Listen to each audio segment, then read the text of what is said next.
KBC, pulse, super power आणि जय भारत या Ponzi scheme कंपनीच्या रांगेत आता आणखी एक कंपनी आली आहे. लोकांना भररक्कम परताव्याचा आमिष दाखवून लुटणाऱ्या कंपनीच्या यादीत पॅन कार्ड क्लब या आणखी एका कंपनीचा समावेश झालेला आहे. पिंपरी चिंचवडमधील अनेक गुंतवणूकदारांचे पैसे परत देण्यास कंपनीनं चक्क नकार दिलाय. तर अनेकांना दिलेले चेक बाउन्स झालेत.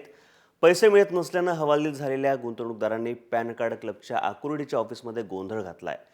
पॅन कार्ड क्लबच्या एजंटामार्फत लोकांना चांगल्या परताव्याचा आमिष दाखवून कोट्यवधी रुपयांची गुंतवणूक करून घेण्यात आली होती.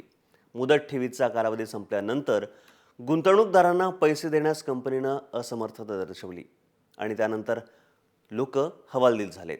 पॅन कार्ड क्लब लिमिटेड कंपनीच्या देशभरात 80 शाखा असून त्यापैकी राज्यात 30 शाखा आहेत. चेक वटायला वर्षाचा तारखाचा चेक पुढचं 2016चं देतात, म्हणजे वर्षानंतर चेकवर तारीख असते, बरोबर नाही. ज्यावेळेस मॅच्युरिटी झाल्यानंतर लगेच तुम्हाला पैसे मिळणं गरजेचं आहे. तर माणसाला वर्षानंतर पैसे मिळतात. ज्यावेळेस माणसाला गरज असेल पैसे त्यावेळेस मिळत नाहीत. जर वर्षानंतर मिळत असेल का उपयोग नाही त्या पैशाचा. त्यामुळे माणसाने खूप प्रॉब्लेम आहेत की मॅच्युरिटी झाल्यानंतर लगेच पैसे मिळणं गरजेचं आहे.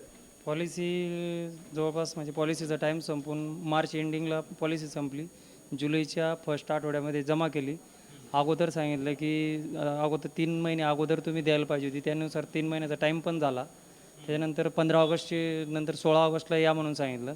16 ऑगस्टला सांगितलं की सप्टेंबरच्या एंडला या. सप्टेंबरनंतर म्हटलं की ऑक्टोबरच्या फर्स्ट वीकला या.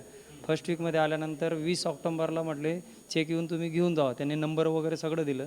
आता 20 ऑक्टोबरला म्हणताय की पुढच्या महिन्यात या. तर असं म्हणजे डेटवर डेट फिरवाफिरवी चाललीच आहे. माझी 24,650 रक्कम आहे. आता किती चक्रा तर मारलं तो, पण अजून तर काही भेटले नाहीत पैसे.